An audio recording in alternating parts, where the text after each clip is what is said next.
Hello and welcome to another daily devotion. As this week we have week 1 of nefarious characters of Scripture. People who are morally ambiguous or just bad mamma jammas. Continuing the book of Judges, Judges 19, we have a Levite, a man who's set aside to be in the temple, one of the people who are consecrated to take care of the holy articles of God. He has a concubine, which is normally a woman who you have sex with who's not your wife, but who procreates and has children on your behalf instead of your wife or beyond your wife.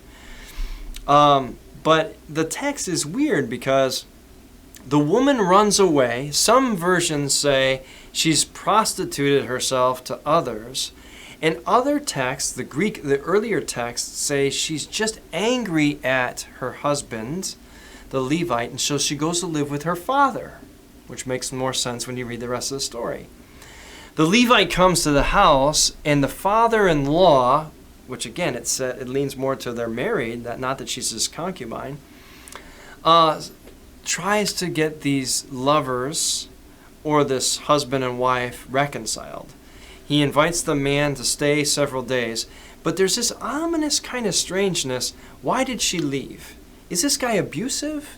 Is he a horrible husband? It sure sounds like it when we read the rest of the text.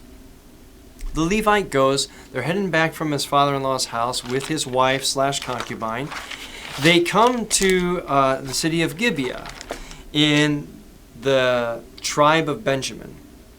And as much of the book of Judges talks about how the people of God have faded so far from their faith, it says that this man and his concubine can't find anybody who will show them hospitality. Nobody who will take them in, which is a life or death situation when you're living in an arid region. You don't have access to water. You don't have access to shelter. There's bandits, there's lions, there's leopards, there's bears, lions, tigers, and bears, oh my. But it's a dangerous world, much more dangerous than some of our situations today. Although I guess you could say, if you were traveling to Beirut or Tehran or North Korea or Mozambique in the midst of its civil war, Sudan, the Congo, you would want to know if you went into an embattled place that there was somebody who would take you in and care for you. Enter this old man, welcomes the Levite and the concubine. And if you've ever read Genesis' story of Sodom and Gomorrah, it's like a mirror image. The men of this Benjamite town come around, they yell in, "Give us the Levite that you've taken in, this fellow Israelite, so that we can know him." We want to rape this guy and humiliate him. And why is this story in the Bible?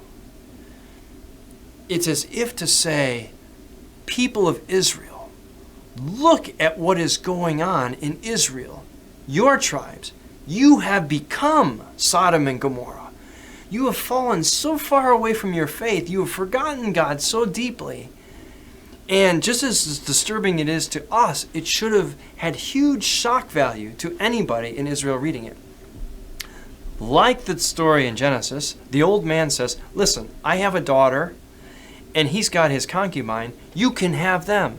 Again, if we're looking for morality here in Sodom and Gomorrah story or in this Judges 19, we've got a problem because they're offering these women to be raped and for them to do whatever they want to. Horrible, horrible. But in the rules of ancient Middle Eastern hospitality, 2 things. 1, men have more value than women. I'm sorry, ladies, but that's just how it was. And 2, the rules of hospitality said if you took somebody in your house, you would give their life to make sure they were protected. This is a question of honor and integrity. So it says the man shoved the concubine out of the house and they raped her all night. This horrific picture of her crawling to the door frame. The Levite has dressed himself and is walking out to get on his camel. He almost steps on her.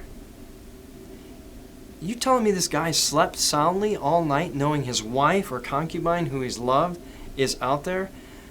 This guy's not a good man. He's not a caring husband. He puts her on, he tells her to get up, kicks her to get up. She doesn't respond, so he throws her on the camel, rides back home. Is she dead? Is she alive? Can she not believe what he's done to her after she's already run away once? This poor woman has been treated horribly. It says he cuts her up and sends one to the 11 other tribes of Israel to show them what has happened in Benjamin, and that there is going to be a civil war between the 11 tribes and this tribe that has gone so far afoot from God. My question is she dead? Or is she still alive when he cuts her up?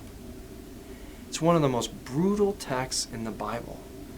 This Levite, he's lost his moral compass. This man of God, what does the text tell us? When you read this, you say, why is this in the Bible? It's horrible. Because the people of Israel, who also were to hear this story, my sense is that the author of Judges wanted them to read it and have the same reaction. This is terrible. This is happening in our nation. This can't be. We've got to do something, because we can't let this happen anymore. A horrible text, but in there, hopefully, to put a mirror up to our faces when we've gone so far afield from God, and to say, this is happening on your watch. What are you going to do about it? Wow. Tough. Something to chew on today. Probably one of the hardest texts in all of Scripture.